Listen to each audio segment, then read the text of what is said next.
Hello, all of my glamorous it girls. I'm super excited to be recording this episode. I'm so happy that you guys decided to tune in for another episode. And I'm so excited to talk about this topic because you're going to be able to get ready to kick procrastination to the curb, because in today's episode, we're going to dive deep into the art of productivity. So there's going to be no more beating around the bush. It's actually time to learn literally how to actually be more productive and make the most of your time. So I'm super excited to get into this episode. I'm going to tell you guys all little elements and key parts in the episode. So first we have understanding your productivity persona, setting clear goals and priorities, productivity tools and hacks, overcoming procrastination and distractions, time management and creating a routine, staying inspired and avoiding burnout. I really hope you guys enjoy this episode. Now let's get right into my weekly segments. Okay, so let's get into our segments. So our first thing is our Monday motivation. So for this week's Monday motivation is going to be try to be productive at least 5 days this week. Try to be productive on the weekdays, because at least just for this week, just show up as your best self. When you feel too tired to get up, think about, what would my best self do in this exact moment? Would she get up or would she lay in bed for the rest of the day? Try to ask yourself those questions when you feel tempted to go back to your old habits and old ways. And I want you guys to take all the information that you're going to learn in this week's episode and try to incorporate it into your life in somehow or some way to be able just to be more productive in your everyday life, whether that be personal things, work, school, anything. I just want you guys to try to be productive, of course with a balance, but just try to be productive and get things that you need to done. Next is our fashion icon of the week, which is Elle Woods from Legally Blonde. She is literally the definition of pink. Like, I literally love her style and everything. I'm always looking on Pinterest to try to recreate some of her outfits because they're always the cutest outfits ever, and I just literally love all of her clothes. So she is definitely someone I take fashion inspo from. I totally just love like the whole pink vibes. Like, I literally would love if my room was just like hers. It would just be so cute, and like, I know she's a lawyer, but for me, I would do psychology. So I kind of wish like she was a psychology major, because like, even though it's kind of similar, like in a way, I feel like it would be like even more like relatable if she was a psychology major. So anyway, I love Elle anyway. She's super pretty and just super perfect. Next is the quote of the week, which is from James Clear's newsletter. I really like it. He quoted it from, like in his newsletter, he has different quotes in it. And so he quoted it from this yoga teacher. And so it was really amazing. And here's what it says. Every moment, there are a million little miracles happening around you. A flower blossoming, a bird tweeting, a bee humming, a raindrop falling, the clear evening air. There is magic everywhere if you learn how to live it. Life is nothing short of a daily miracle. I love this quote so much because literally it's just amazing. Like, you guys understand how important this quote is, to look around you and there's tiny miracles happening in your life. You know, like you are just outside playing with your dog. There's so many miracles playing with your dog. First of all, you have a dog. That's amazing. Your legs can work. You can run right now. Your lungs are able to like go up and down and just retract, and so is your heart able to like beat hard enough while you're trying to run with your dog. There's so many little miracles in that little moment. So I really feel like we should start to appreciate these little miracles that we have in our daily lives. Next is my weekly recap. So just what I've been up to recently. So tomorrow I'm going to hang out with my best friend. I'm super excited. We're going to go to a little cafe that's in our city, and we're going to go to a cafe, and there's like a little local bookstore that we are so excited to go to. And there's a little consignment store with little like clothing, antiques. So I'm literally so excited. And I'm just so excited to see her. I haven't seen her in a while. We've just been FaceTiming, texting, because she has been out of town, and just like, she's just been, I think she was in New York. And so it's just like, I haven't been able to see her in so long. So I just really miss talking to her like IRL. So I'm super excited to see her tomorrow. Also, 1989 TV is coming out so soon. I am so excited. If you didn't know, I'm a big Swiftie. I love Taylor Swift. Went to the Eras tour, went to the Eras movie, did it all. So I really love Taylor Swift. So I'm super excited for 1989 TV to come out. I literally grew up on 1989. This is my entire childhood. Literally, like, 1989 is everything to me. So I'm really excited for that. My favorite albums are Folklore, Rep, and 1989. Reputation is like iconic to me. Like, my favorite songs on that is Call It What You Want, Gorgeous, and Ready For It, of course. But I really hope she does a live version of Ready For It, because I don't know if you know, but at the end of Ready For It, like the song, she says, she says, "Let the games begin" twice at the end of the song, but at the tour, she was like, "Let the games begin" 4 times. And I love the way she says it so many more times. So I want her to come out with like this live version like she did Cruel Summer. And so like, oh my gosh, like I would literally scream if she did that. Like, I want her to do the whole like Eras Tour set list as like an album that's like a live version. I think that would be so amazing. But yes, I'm excited for that. I did tons of shopping, of course. You guys know I'm just a shopaholic. That's just what I do. And so I've been shopping literally online. I've been shopping at thrift stores. I've gotten so many new clothes and sweaters just for the fall season. I'm literally set. Like, my wardrobe is completely set for fall. I have everything I need. I really don't need to go shopping anymore, but of course I do because it's like a habit. But I really don't need to go shopping anymore because I have so many clothes I just bought, and I just literally went on a shopping spree. So I'm super excited to wear all of my clothes. Also, I got like a lot of purses, and then I got some new books I'm reading. Currently, I'm reading Restart by Gordon Corman. I'm really excited because I've been reading like the first 2 chapters, and it is so good. Like, you guys, I am obsessed. I love mystery books. So if you have any mystery book recommendations, let me know because I absolutely love those. But then I toured a college that I really want to attend. I probably won't go to that college. If I do, I'll do it online because it's not in the safest area. So I probably will, if I do apply, I will do it online because I want to do a psychology major. So I toured Spelman. It's an all-girls college, so I'm really excited.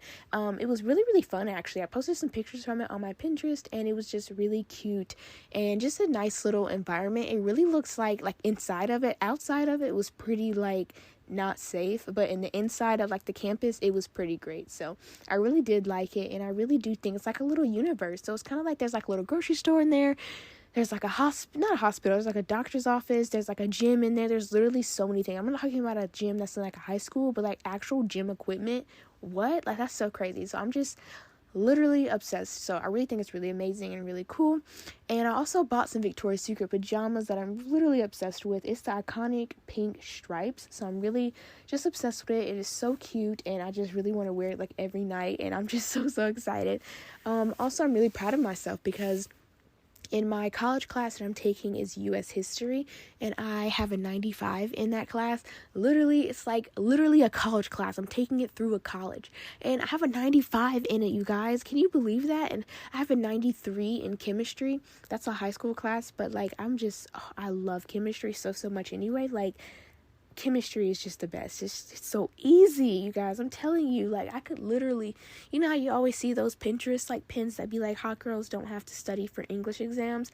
I used to be like that, but ever since I've been taking the AP English, you guys, if you're not in the US, then you probably don't know what AP English is, but it's advanced placement. So it's college level English classes, but it's not through a college, it's through the high school. So they give you college level work from different college syllabus and rubrics that are in our state.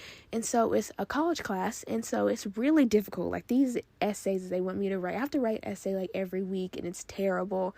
But like, it's improving my writing because I keep practicing and stuff like that. So I am grateful that I'm able to take this class, but it's a lot harder than any other class that I've taken in my life. So I really want to just keep practicing and get better and better at it so it won't be so difficult for me.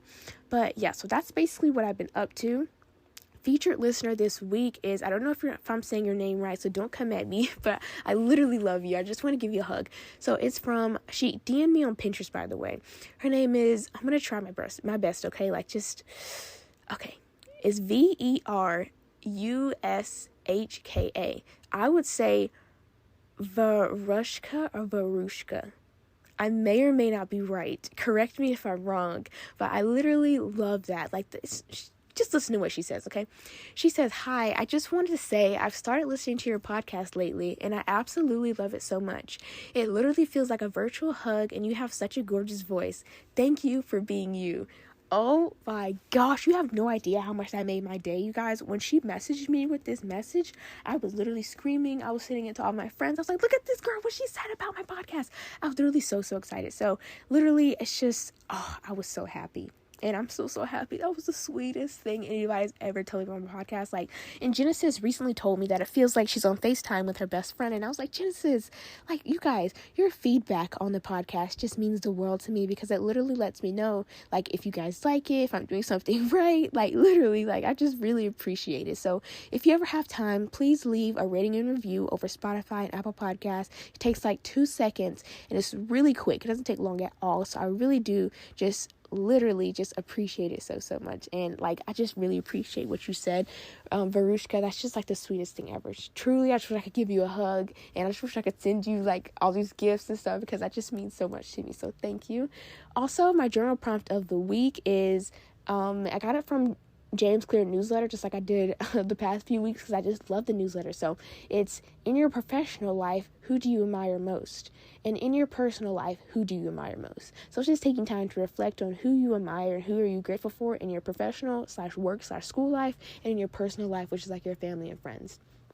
Lastly, we have the psychology fact of the week, which is how to move through your emotions. So number one, this is the first step to moving through your emotions. So number one is, what is this emotion that I'm feeling? The first step is always to identify the emotion. What are you feeling right now? What are you thinking? What emotion first comes to your mind when you think of this situation that you're in right now?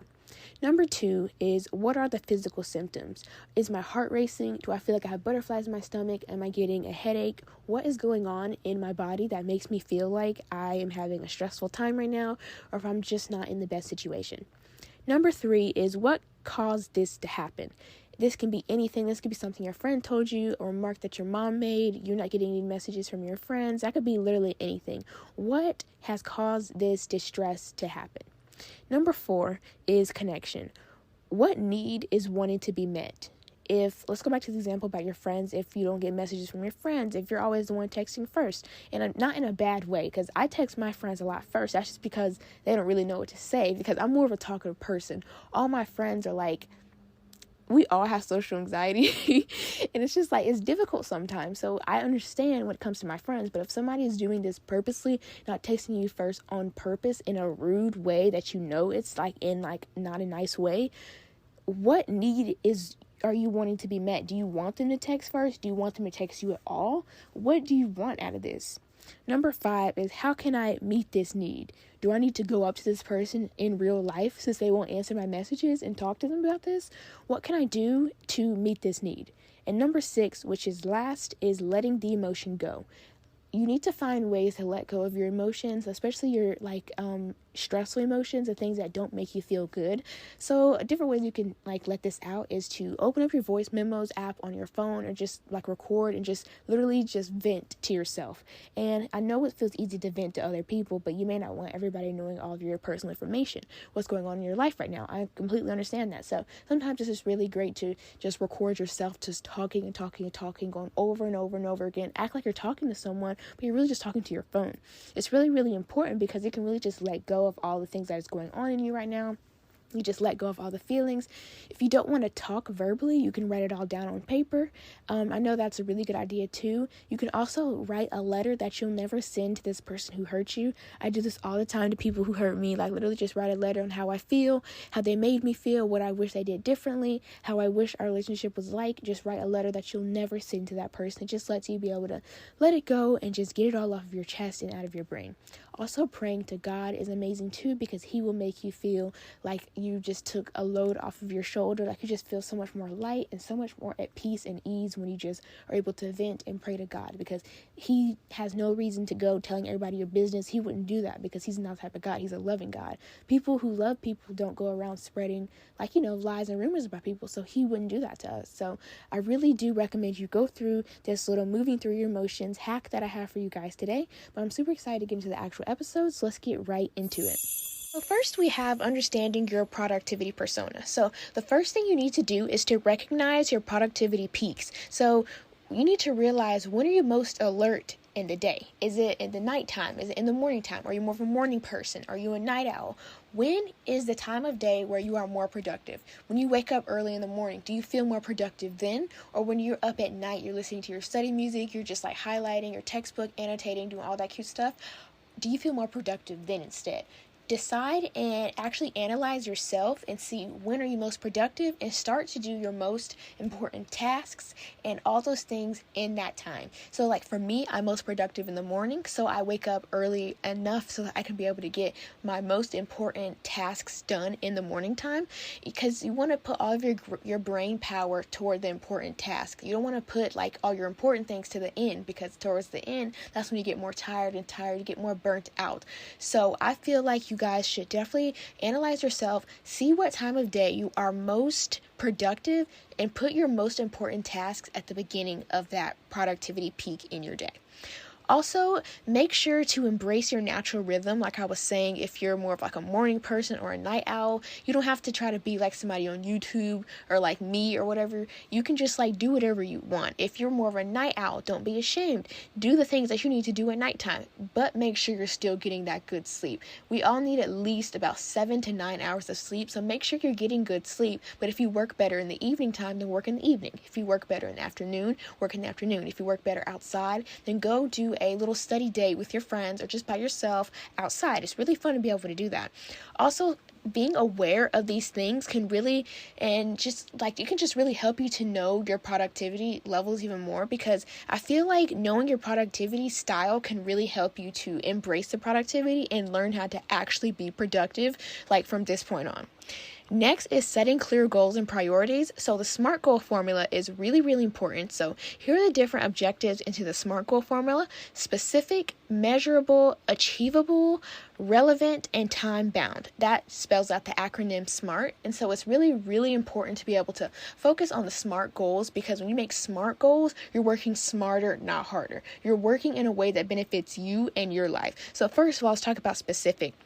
Make sure your goals aren't just vague. Make sure they're not like they can't mean all these different things. You need to make sure your goals are specific. You know exactly what you're talking about when you look at that paper or your Notion page. They're specific enough so that you can get them done when you need to get them done. They're not so vague where it's like, okay, maybe I'll do a little bit of this today, maybe I'll do the rest next week. No, you need to be able to know specifically what goal you need to be working on. Next is measurable. When I say measurable, I mean this needs to be something that you can be able to do in an amount of time. When you plan out your goals for the year, for the month, for the week, you are able to see how much I can get done in this amount of time. Make sure that you don't give yourself an overload amount of work in such a little amount of time. Make sure that you do something that you know you can do, but that's not past your limits.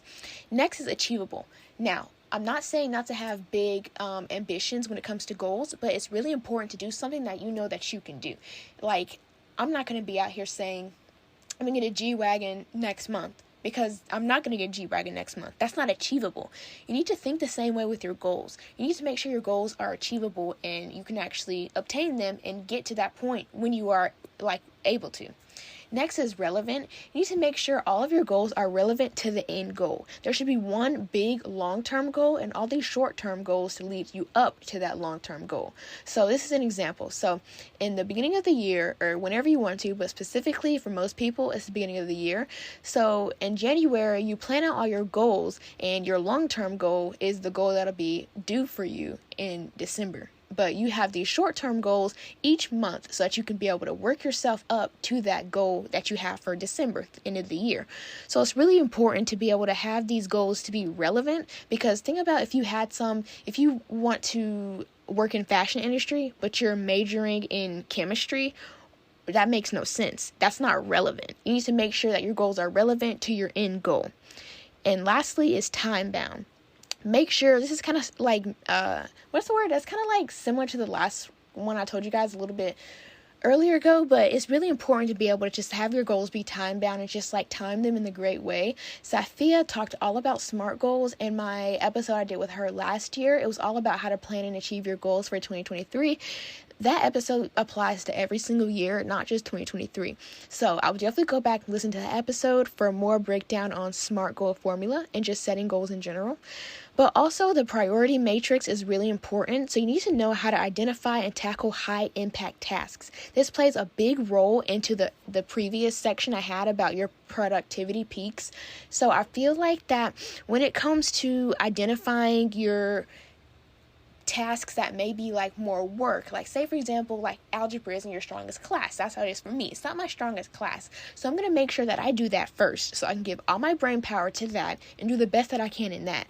I'm pretty like all A's in chemistry. I can do chemistry with my eyes closed. And so I'm going to do chemistry probably last because I know that I can do that no matter what. So you want to be able to have that priority matrix and identify those high impact tasks that take more brain power than something that you're good at to be able to do it early on in your routine. Next is time blocking. Time blocking is so important. I cannot stress this enough. Let me get some water.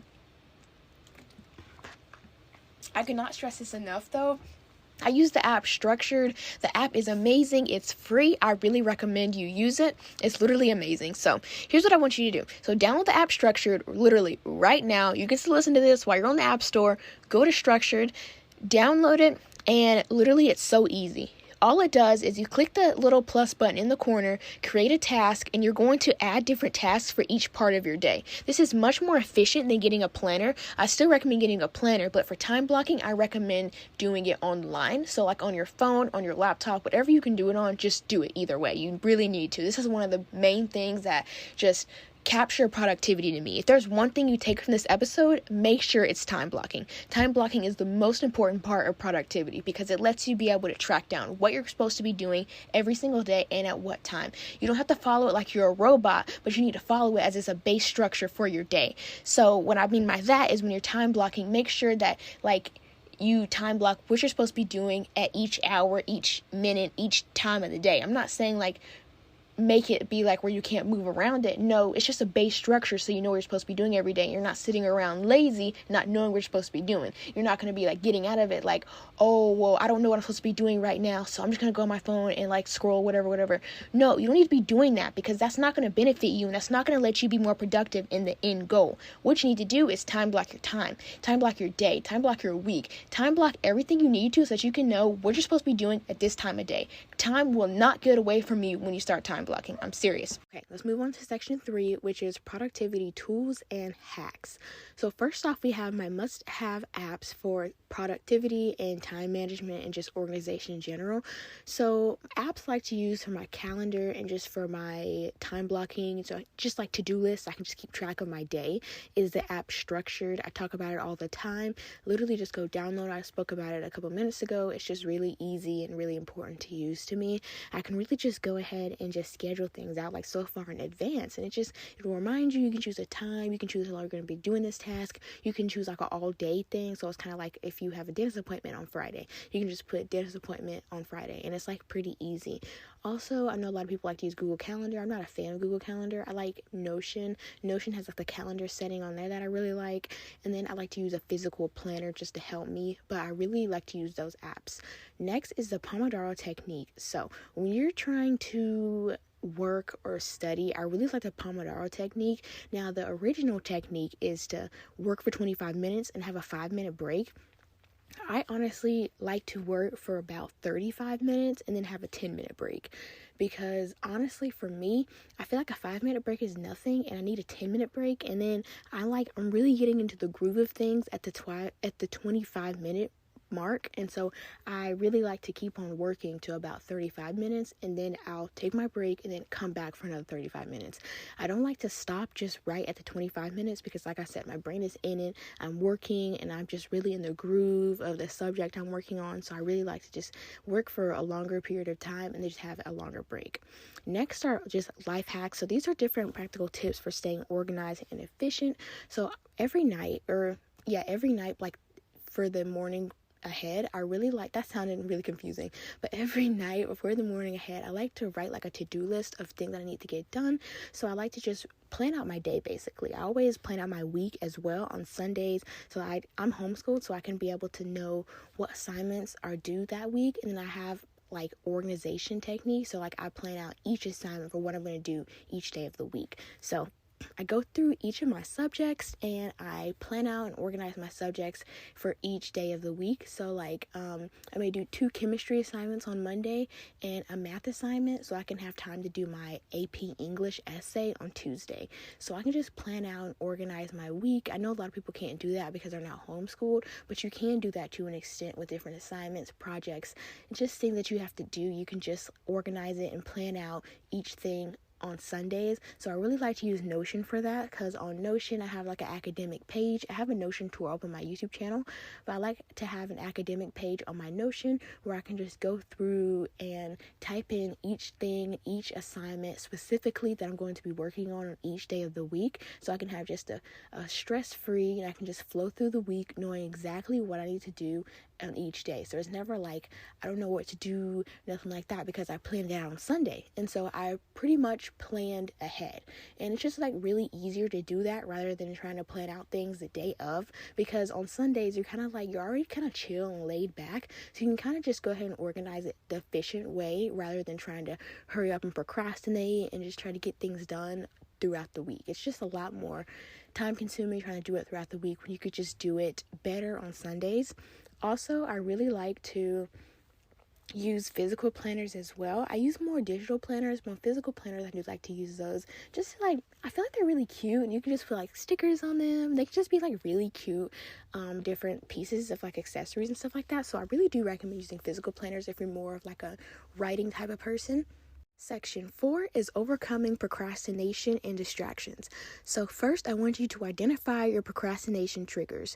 Recognize what's holding you back. So remember, this is a quote that I see on Pinterest all the time. I can't quote it word for word, but this is like the point of it. It says that the cost of procrastination is the cost of the life you could have lived.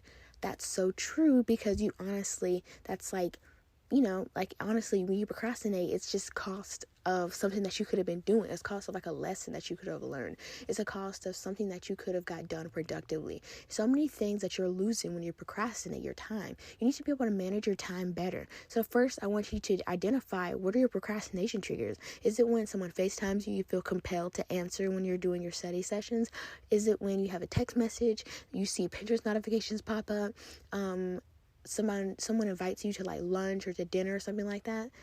What is your trigger? What's holding you back from getting your work done and being productive?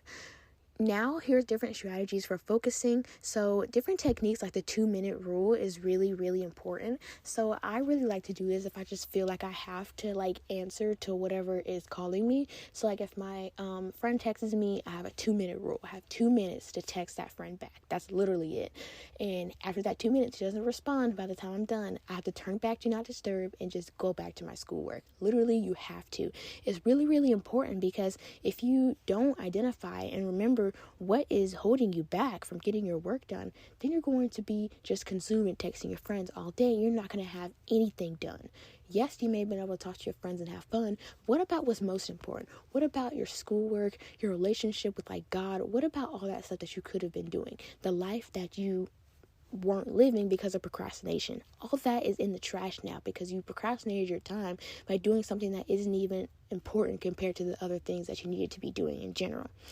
Also, different temptation techniques. So like, I feel tempted all the time to go on my phone and check Pinterest, just look to see if my favorite girl bloggers uploaded their new girl blogs. It's so tempting. What I like to do is to make custom Do Not Disturbs, so custom focus settings, so it will block out notifications. So like for my school Do Not Disturb, I have it block out like literally everything except for text messages from important people like my mom, my dad, my older sister, people who like, emergency people. And then I like to block out all my apps except for one app, which is this vocabulary app. It gives me new vocabulary words every single day, and it's just really good to be able to add to my AP essays. But that's the only app that I allow to bring notifications to me, not Pinterest, not anything else, because that is a distraction to me. It's tempting when I see the notification pop up just to click on Pinterest and to look at whatever the notification was for. It's so tempting. So you have to be able to manage your social media distractions by turning on Do Not Disturb. Also, another way way to stay focused while you're doing your schoolwork or you're studying or doing anything like that is to play different instrumental music in the background. I don't like to play any music that I know that I would dance to. Like, I don't play Taylor Swift music, instrumental or vocal. No, I just literally can't, because I'm guilty of just like dancing and singing and just getting completely distracted. So I like to listen to like different piano. So like I listen to Beethoven, just different things like that is just very classical. And I like to listen to lo-fi and jazz music as well. Keeps me very focused and into what I am working on. Next is 5.5, time management and creating a routine. So you need to establish a daily routine. The power of consistency is real, you guys. I have a whole episode out with Safia talking about how to create routines, but here's just a little rundown. So you need to make sure that you're waking up and going to sleep at the same time every single night. I know I'm guilty of this sometimes as well, but you have to make sure that you're having a set routine, a set time that you wake up and a set time that you go to bed. Have that to-do list for you already made the night before, so when you wake up, you can go ahead and know exactly what you're going to be doing. Set it in a priority list, so don't put too many things because it's going to be intimidating, but just put little things and just like 3 big tasks for the day, and then you can add little things underneath those tasks. Kind of like the main task and then sub-tasks that are underneath that. The 3 main things need to get done that day. What are those? Write those down in your to-do list as well the night before, so that when you wake up in the morning, you can see the 3 things that you need to do and all your little subtasks that you need to get done before the day is over, and you can plan your day accordingly. Also, I really like to be able to have a set morning routine. Morning routines are so important to have a great day. I feel like your mornings really just create a good day for you. So like if you can be able to incorporate some healthy habits in your morning routine, like journaling, reading some books, meditating, just taking like at least 10 minutes to work on like little exercise. It doesn't have to be a big exercise. You could just like stretch. You could go for a 10-minute walk in your backyard or around your neighborhood, wherever you can. You can even go on a walk in your house if you need to. Just walking around your house, put some music on, play a podcast, have a healthy breakfast, different healthy habits. You can just incorporate it like 1 or 2 every single day, and it could just make a great morning and let you be able to move on and have a productive day. Also, I really like to do my Sunday rituals. This is just preparing for the productive week ahead. Like I touched on earlier, it's really, really important to plan out your week. If you're not planning out your week, I don't know what you're doing. Every single Sunday, I open up my Notion page and update it for the week upcoming, and I write down on each day and what I'm going to be doing each day. So on Monday, I write down, Monday are usually my most busiest days. So on Mondays, I usually do about 2 chemistry assignments, 1 economics assignment, a math lesson, and then my AP English quizzes. You need to be able to plan out your week. So on Tuesday, now I don't have to do my AP English. I have more time to focus on chemistry and economics. You need to plan it out so that you can be more efficient and do things that you need to do. I like to do my hardest work at the beginning of the week because I know I'm not going to want to do it at the end of the week. Sorry if you hear my dog barking, just try to ignore him. But I really like to just do the hardest work first. So next is mindful time management. So I really recommend allocating time every single day for work, rest, and play. So just the same way that you would plan out your school day and everything to get done for your assignments in school, plan out at least 30 minutes of things that you want to do. So 30 minutes of fun. What's fun to you? That could be girl blocking. That could be listening to music and reading a book. That could be eating like some cookies or like going on a walk outside. Anything that sounds like fun to you, get that done for 30 minutes a day, because that's what keeps you going. That's what keeps you drive to continue every single day, to do the assignments that you have to do everything you have to do. That 30 minutes of fun is what keeps you going. So try to make sure you plan out every single week 30 minutes of fun. It could be anything that you want to. If you want to, you could do like an hour of self-care as well. It's super fun. Just be able to read, journal my book, like gratitude journaling. It's just like literally amazing. So I really recommend doing that. Number 6 is to stay inspired and avoid burnout. So first, I want you to remember the power of inspiration. So the passion that you have for something fuels your productivity. What I mean by that is, what is your why? Why are you doing this? Why are you studying right now? To get good grades. Why do you want good grades? To be able to get into my dream college. That's your why. That's your why for doing the things that you want to do right now. Also, make sure you put self-discipline over motivation. Self-discipline is much more important, because when you think about self-discipline, it keeps you going every single day. When you're too tired to read the Bible at night, what keeps you going? Self-discipline, because you want to create a relationship with God. You want to. So you read your Bible. Think about self-discipline as something that you have to do. It's kind of like control in a way, like it's telling you to do things that you know you need to do even though you don't feel motivated to do it. It's basically just being an adult at this point. Like, you know, sometimes you have to be like, you have to self-discipline yourself because it's out of love for yourself, because it's out of something that you want to do. You just don't feel motivated to do it right now. So if it's something that you really need to do, you really know that you should get it done, have enough love and self-discipline for yourself that you are going to get it done. Next is self-care breaks. So this is the importance of taking moments to recharge every single day. So at night, I really like to recharge. I like to do like a body scrub in the shower. I like to take the shower and like just do all the cute little self-care things and just be really self-care vibes. And I really like to just take care of myself at night. Of course, during the day as well, but especially at night because I have more free time. So I really like to, like, this is when I do my journaling and stuff like that at night after I take a shower. I'll do my skincare routine. I'll spray my favorite like body spray. Now maybe watch a movie, have some like dessert, different things like that just makes me truly happy. Also, the art of saying no. This is the last point. Setting boundaries to prevent burnout is just amazing. So make sure you set those boundaries between anybody that you need to so that you won't be burnt out. If you know you have so many assignments to do today, why are you saying yes to doing things for other people, you guys? Why are you doing that? You shouldn't be doing that. If you know you have so many things to do today, if you know you have things to do today that may be stressful to you, why are you saying yes to picking up other people's slack today? No, I don't understand why you're doing that. That makes no sense. You need to be able to say no to some people and no to some things. It does not make you a bad person. It does not make you seem like a mean person. Sometimes you just have to say no. It's just something that's just, you know, it's just a given. You have to say no sometimes. But I really hope you guys enjoyed this episode. And I just really hope it could help you. Hope you got the keys to unlocking your productivity potential. So there's literally no more wishing for hours in the day. Like, I know we only have 24 hours, but sometimes you wish for like 30 hours in a day. But you can't wish for that. So you have to be able to time block and manage your time accordingly. And I hope in this episode you got to learn exactly how to do that. Because it's time to make the most time of what you have right now. So stay inspired, stay focused, and you'll be amazed at what you can achieve. So go out there, be productive, and just be who you were meant to be. Until next time, keep reaching your goals and shining bright. I love you guys so much, and I will see you guys next week. Bye.